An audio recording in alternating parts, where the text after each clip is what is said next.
کوکمون دو سول ره هست. سیم اول برابر با سی انگلیسی در تیونر کوک شده.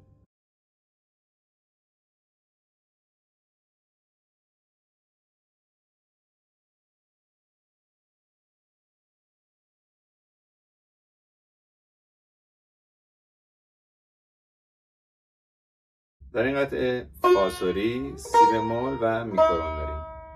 لا انگشت اول میگیم لا سی دوراب چپ، لا سی لا سی لا سی، این سی دری لا سول، اشاره به لا میکنه مقطع، فا مقطع. سول انگشت اول سولا دوراب چپ، سولا سولاس، لا به سی اشاره میکنه راست، سولاس لا دری سول فاس مقطع. می رو در سیم ضرب میزنیم مقطع.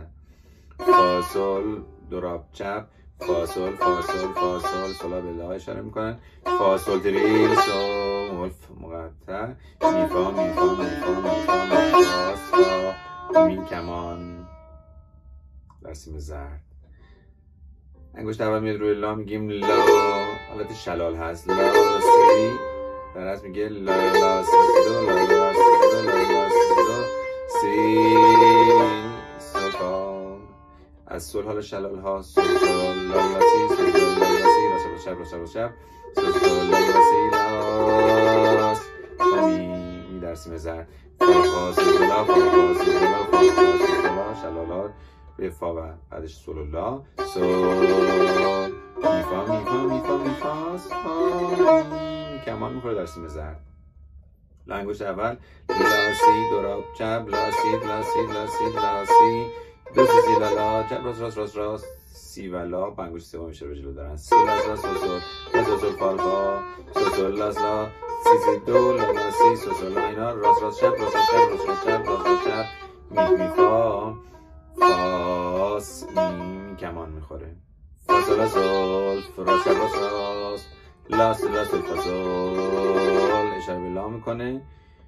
فا سول فا سول فا سول راست راست راست فا سول، اشاره به لا سول لا سول، لا رو اشاره به سول میدیم و ریز میدیم رو سول، لا سول لا سول فا سول، راست راست راست راست ریز، فا سول فا سول راست راست فا سول، اشاره به لا میکنه، سول سول سول فا می فاس، راست راست راست راست ریز، می فاس می فاس، سولا سول فاس، پم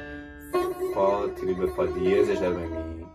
فا سول اشاره به لا میکنه، بم سولا سول فاس، بم فا تری به فا دیز اشاره به می،